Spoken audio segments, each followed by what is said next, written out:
আজকের ভিডিওটিতে মানব উন্নয়নে কল্যাণমূলক দৃষ্টিভঙ্গি সম্পর্কে আলোচনা করব। তো কল্যাণমূলক দৃষ্টিভঙ্গির অন্যতম পথিকৃৎ হলেন ইংরেজ চিন্তাবিদ জন স্টুয়ার্ট মিল আর জেরমি বেনথাম। তো এই দুজন দার্শনিকের দৃষ্টিভঙ্গির উপর ভিত্তি করে এই মানব উন্নয়নে কল্যাণকর দৃষ্টিভঙ্গির ধারণাটা তৈরি হয়েছে। আর এই কল্যাণকর দৃষ্টিভঙ্গিতে যেটা উন্নয়ন সম্পর্কে যেটা বলা হয় সেটা হচ্ছে যে এই যে মানুষের সুখ, তৃপ্তি ও ভোগের সক্ষমতার মাধ্যমেতে এই দৃষ্টিভঙ্গিতে উন্নয়নকে পরিমাপ করা হয়ে থাকে। অর্থাৎ মানুষ কতটা উন্নত বা কতটা মানুষের জীবনযাত্রা উন্নয়ন হয়েছে সেটাকে পরিমাপ করার ক্ষেত্রে মানুষের জীবনের সুখ স্বাচ্ছন্দ্য, তার তৃপ্তি এবং ভোগের সক্ষমতার মাধ্যমেতে পরিমাপ করা হয়ে থাকে।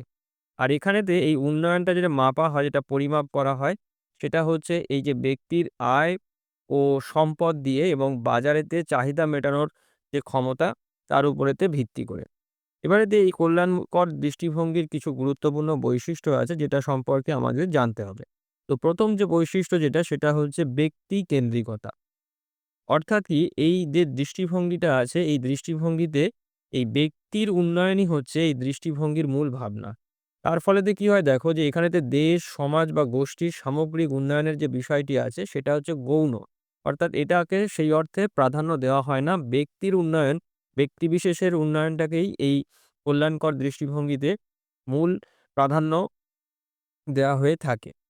এর পরের যে বৈশিষ্ট্যটা সেটা হচ্ছে যে সরকার নির্ভরতা। এই যে দৃষ্টিভঙ্গি যেটা রয়েছে এখানেতে এই যে মানুষের যে মৌলিক যে চাহিদাগুলো রয়েছে যেমন খাদ্য, বস্ত্র, বাসস্থান, স্বাস্থ্য, শিক্ষা ও নিরাপত্তার মতন এইগুলোকে মেটানোর জন্যে বা এই সমস্ত পরিষেবা যে প্রদানের যে দায়িত্বটা সেই দায়িত্বটা আ সরকার নিয়ে থাকে। তো যে কারণেতে এই দৃষ্টিভঙ্গি কিছুটা হলেও সরকারের উপরেতে নির্ভরশীল। সরকার এই সমস্ত মৌলিক চাহিদা মেটানোর জন্য কি ধরনের পরিকল্পনা এবং পরিষেবা দিয়ে থাকে, তো সেটার উপরেতে নির্ভর করতে হয়। এরপরে দেখো যে কল্যাণের যে মাপকাঠি, সেই মাপকাঠিটার ক্ষেত্রে যেটা ধরা হয় সেটা হচ্ছে যে মানুষের যে সন্তুষ্টি, আত্মসন্তুষ্টির যে বিষয়টি সেইটাকে।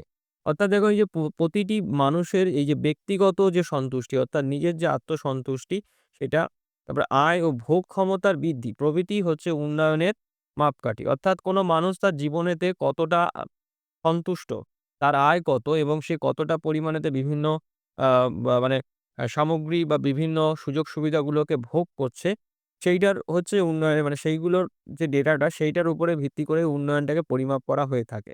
আর এই দৃষ্টিভঙ্গি মনে করে যে মানুষের জীবনযাত্রার যে মান আছে, সেই মান হচ্ছে মানুষের ভোগের পরিমাণ। মানুষ কতটা পরিমাণে তার চাহিদাগুলোকে পূরণ করতে পারছে, কতটা পরিমাণে তার সুযোগ সুবিধাগুলোকে ভোগ করতে পারছে, সেই ভোগের পরিমাণ ও আনন্দ, মানুষ কতটা আনন্দিত হচ্ছে তার দ্বারা, তো তার উপরে ভিত্তি করেই পরিমাপ করা সম্ভব। অর্থাৎ জীবনযাত্রার যে মান, সেই মানটা কিন্তু মূলত হচ্ছে মানুষের ভোগের যে পরিমাণটা আছে, এই ভোগের পরিমাণ এবং তার যে জীবনের যে সুখ, স্বাচ্ছন্দ্য, আনন্দ তার মাধ্যমেতেই পরিমাপ করা হয়ে থাকে।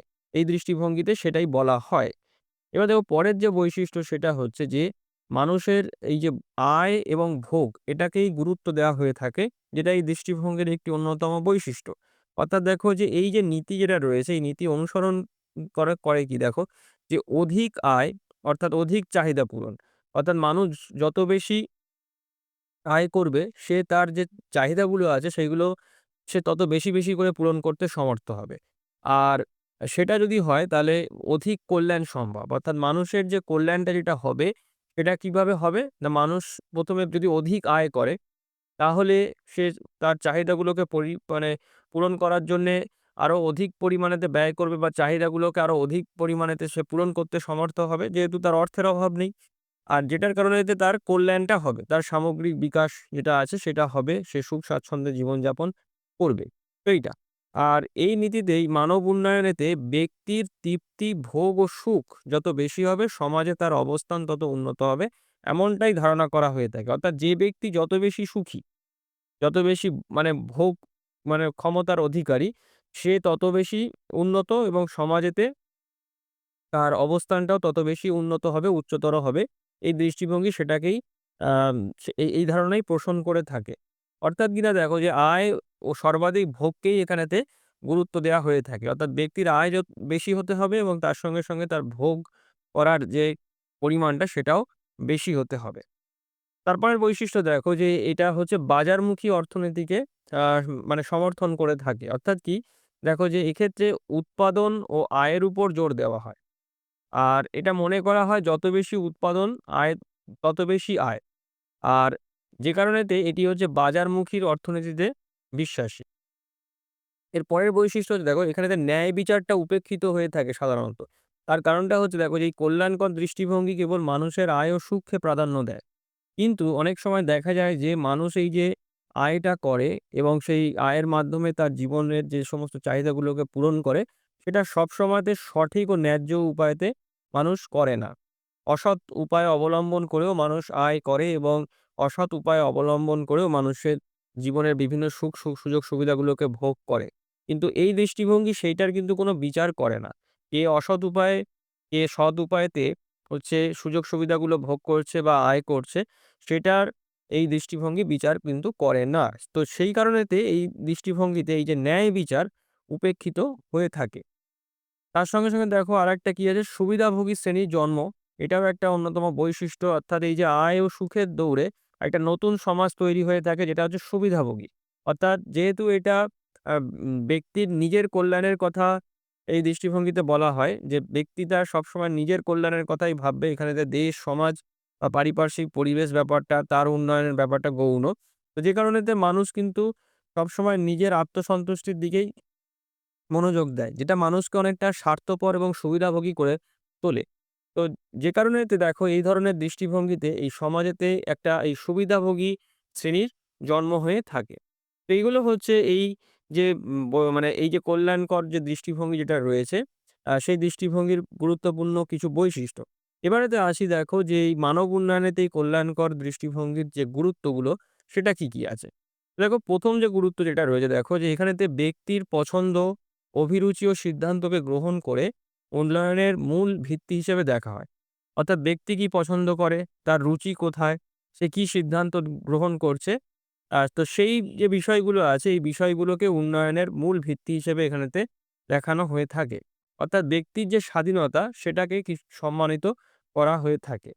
দ্বিতীয়ত হচ্ছে দেখো যে এই দৃষ্টিভঙ্গির সবচেয়ে বড় সুবিধা হচ্ছে যে এই যে সংখ্যার মাধ্যমে কল্যাণকে মাপা। অর্থাৎ এই যে মাথাপিছু আয় এবং ব্যয়। অর্থাৎ যেটা এইখানেতে মূল যে ব্যাপারটা যে কত ইনকাম করছে। একজন মানুষ কত ইনকাম করছে। তো সেই যে মাথাপিছু আয় সেটাকে সংখ্যা দিয়ে মাপা হয়ে থাকে।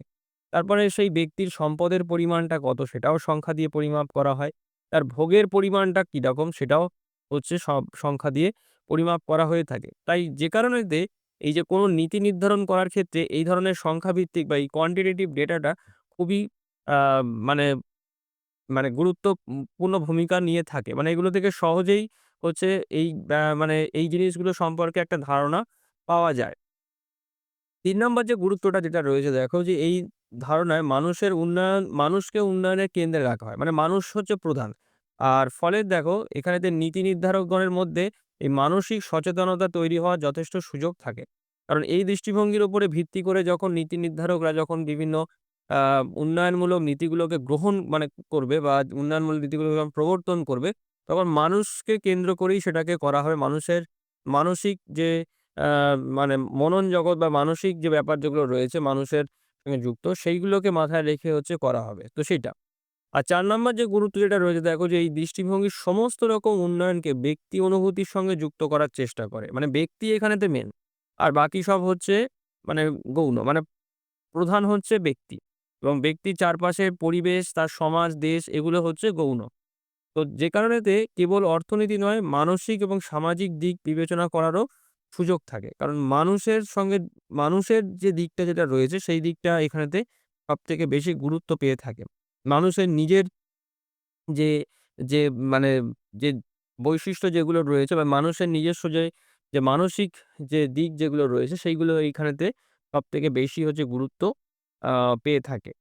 এটা গেল। এবার দেখো এই যে দৃষ্টিভঙ্গি যেটা রয়েছে একদম সবশেষে এর কিছু সীমাবদ্ধতা আছে, কিছু ত্রুটি রয়েছে এই দৃষ্টিভঙ্গির যেটা আ একটা সমালোচনার জায়গা তৈরি করে দেয়। তো যে কারণে এই সীমাবদ্ধতাগুলো সম্পর্কে আমাদের মানে জানতে হবে। দেখো ফার্স্ট যেটা আছে, দেখো যে এই যে কল্যাণকর দৃষ্টিভঙ্গি দাঁড়িয়ে আছে মানুষের বা ব্যক্তির সুখের উপর ভিত্তি করে। এইবারেতে দেখো এই যে কোনো মানুষ কতটা সুখী তা কিন্তু বৈজ্ঞানিকভাবে পরিমাপ করা অসম্ভব। আর তাছাড়া দেখো আরেকটা বিষয় আছে যে এই কেউ ধরো অল্পেতে সুখী, আবার কেউ বেশি পেয়েও কিন্তু অসন্তুষ্ট হয়। আমাদের সমাজেতে এরকম বহু মানুষ আছে যারা খুব অল্পতে সুখী হয়। আবার দেখো কেউ যত বেশি সে ভোগ করছে বা যত বেশি তার টাকা থাকুক না কেন সে কিন্তু অসন্তুষ্ট। সন্তুষ্ট নয়, সুখী নয় জীবনেতে। তো যে কারণেতে দেখো এই সুখ যে বিষয়টা সেই জিনিসটা কিন্তু একটা আপেক্ষিক বিষয়। তো যেটা কিন্তু এটা একটা এই দৃষ্টিভঙ্গির একটা বড় সীমাবদ্ধতা। তার কারণটা হচ্ছে আমরা এই দৃষ্টিভঙ্গিতে যেটা দেখলাম যে মানুষ কতটা সুখী তার উপরেতেই ভিত্তি করে উন্নয়নকে পরিমাপ করা হয়ে থাকে। তো এই সুখ যে ব্যাপারটা যেটা এই দৃষ্টিভঙ্গির একদম মূলে রয়েছে, সেই সুখ ব্যাপারটাই কিন্তু আপেক্ষিক ব্যাপার। যেটা এখানেতে দেখাচ্ছে। দ্বিতীয় যে সীমাবদ্ধতাটা যেটা রয়েছে দেখো যে ভোগের একটা সীমা আছে। অতিরিক্ত পরিমাণে ভোগ কোনো জিনিসকে ব্যবহার করা বা কোনো সুযোগ সুবিধাকে ব্যবহার করা সেটা কিন্তু মোটেও কল্যাণকর হয় না। তার কারণটা হচ্ছে এতে মানুষের শরীর খারাপ হতে পারে। তারপরে সমাজ কিংবা পরিবেশের পক্ষেও এর ক্ষতিকর প্রভাব পড়বে। তো সেইজন্যে এখানেতে যেহেতু মানুষের ভোগের উপরেতে গুরুত্বটাও দেওয়া হচ্ছে যে মানুষ যত বেশি পরিমাণেতে হচ্ছে বিভিন্ন সুযোগ সুবিধাগুলোকে ভোগ করবে, সে তত বেশি সুখী। কিন্তু এই অতিরিক্ত যে ভোগ সেটা সবসময় মানুষের জন্যে, দেশ, সমাজ, পরিবেশের জন্যে ভালো নয়, ক্ষতিকরও কিন্তু হয়ে থাকে। তারপর দেখো এখানেতে ব্যক্তিগত স্বার্থ বা ইচ্ছাকে মুখ্য ধরা হয়। ব্যক্তির নিজস্ব স্বার্থটাকে দেখা হয়। যে কারণেতে সামাজিক কল্যাণটা এখানেতে গৌণ থাকে। সেই অর্থে এখানেতে দেখা হয় না। তো তার ফলেতে কি হয়? দেখো সমাজেতে এই যে সমতা, অর্থাৎ এই যে ধনী দরিদ্রের মধ্যে যে সমতাটা এটা একটা এই যে যে যে পার্থক্যটা যেটা রয়েছে সেটা একটা মাথাচাড়া দিয়ে ওঠে। এই সমতাটা বিঘ্নিত হয়। মানুষের মধ্যে যে সমতাটা এটা বিঘ্নিত হয়। তার সঙ্গে ন্যায়াধিকার বা ন্যায় বিচার, দায়-দায়িত্বের মতন যে বিষয়গুলো থাকে সেগুলোও এখানেতে উপেক্ষিত হয়ে থাকে। কারণ প্রত্যেকটা মানুষ এই দৃষ্টিভঙ্গিতে যেটা বলা হয় যে মানুষ সবসময় নিজের স্বার্থসিদ্ধি, নিজের সুখ স্বাচ্ছন্দ্যের জন্যই মনোনিবেশ করবে। বাকিগুলোর দিকে তার সেই অর্থে তাকানোর প্রয়োজন নেই। নিজে ভালো থাকলে সমাজ ভালো থাকবে। এটাই মেইনলি হচ্ছে দৃষ্টিভঙ্গির মূল আ মানে আলোচ্য বিষয় আরকি বা মূল যে বিষয়টা।